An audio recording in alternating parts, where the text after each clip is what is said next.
Un nouveau sujet ensemble à aborder, je vous dirais qu'il y a pas mal d'actualité, celui des ressources. Comment recruter?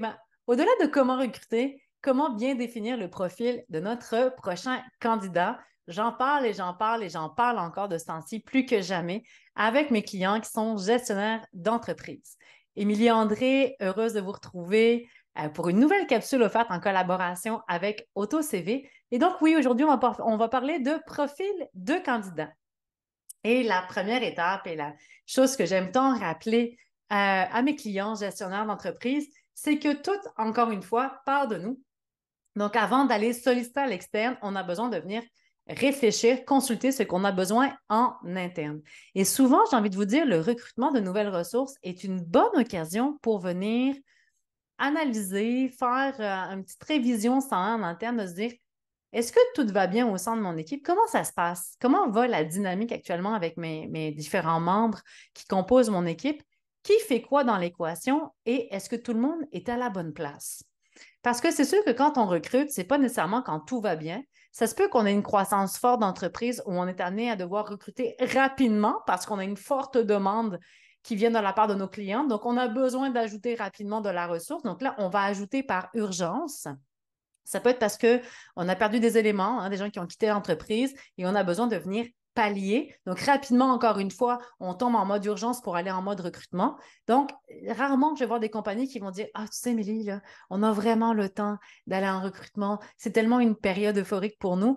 Plus souvent qu'autre chose, je ne vous dis pas que c'est tout le temps le cas, mais très souvent, on va le voir dans un sentiment de panique, d'urgence, où on a besoin de venir combler des ressources manquantes pour aider, supporter l'entreprise. Et là, ce qui peut souvent arriver, c'est qu'on va aller recruter pour dire de recruter, mais on ne prendra pas le temps de se questionner qui va faire quoi dans l'équation et est-ce que chacun est à la bonne place. Parce que justement, quand on a des gens qui ont des bonnes expertises, des bonnes compétences, mais qui ne sont pas à la bonne place, bien, on va venir créer de l'incohérence dans la structure organisationnelle de l'entreprise et ça peut engendrer d'autres enjeux. Donc, en partant, vous avez un besoin de recrutement super. Questionnez-vous, qu'est-ce qui motive ce besoin de recrutement-là? Est-ce que c'est une croissance qu'on a besoin de venir supporter? Est-ce que c'est parce qu'on veut venir être en addition pour supporter d'autres joueurs? Est-ce qu'on est en remplacement de joueurs? Ça va déjà donner une bonne dynamique. Et ensuite de ça, prenez le temps. Pas besoin de partir pendant 3 jours de réflexion, mais ne serait-ce qu'une heure de réflexion que vous vous offrez en tant que gestionnaire pour voir dans votre équation actuelle, est-ce que tout le monde est à la bonne place? Et après, on va venir se questionner sur le nouveau profil que l'on recherche. Quel va être le rôle de ce profil-là? Quelles sont les tâches et les rôles qu'il va avoir en interne? Avec qui cette personne-là va collaborer, va interagir en interne et avec l'externe? Quelles sont les compétences, les capacités?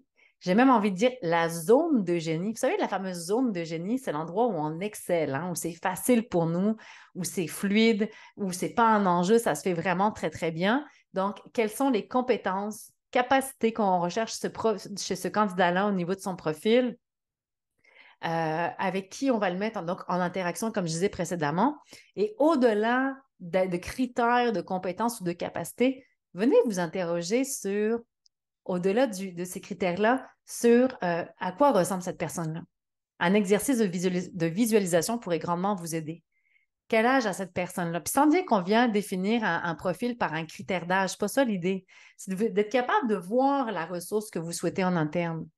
Est-ce que c'est une personne qui est dynamique, joviale, qui pourrait être très minutieuse? C'est quelqu'un peut-être qui a, je ne sais pas moi, des enfants, qui a des valeurs familiales. Pas besoin d'avoir des enfants pour une valeur familiale, mais on se comprend. Quelles sont les valeurs que vous souhaitez retrouver chez cette personne-là? Ça aussi, ça va être très aidant pour vous en tant que tel, pour être capable de bâtir le profil. Avec qui vous aimez travailler? Vous êtes le gestionnaire d'une entreprise qui s'en va chercher des nouveaux joueurs qui vont faire partie de son terrain de jeu, de son espace de jeu, avec qui vous aimez collaborer. Quels sont les profils qui vous attirent, qui vous motivent dans le cadre de votre travail? Donc, avec qui vous aimez collaborer est une question importante à vous poser également. Et tout ça va vous permettre de dépendre un peu le profil. En gros, on pourrait réutiliser l'exercice du persona qu'on fait quand on définit nos clientèles cibles pour venir faire un persona de notre futur candidat afin de dépeindre son profil. Et après, ce qui est le fun, c'est que dans l'échange, justement, quand on s'en vient recruter la personne, bien, on peut lui questionner sur nous, on a nos valeurs d'entreprise, puis on peut la questionner en disant, pour toi, telle valeur, ça représente quoi? Et ça va vous donner beaucoup de gras pour être capable de définir ce qu'il en est. Et n'oubliez pas, même si vous passez plusieurs candidats en entrevue et qu'ils ne font pas, qu'ils ne rejoignent pas vos motivations ou le profil recherché, ils vont quand même vous permettre par élimination de peaufiner, de venir définir davantage le profil de la personne que vous souhaitez rencontrer.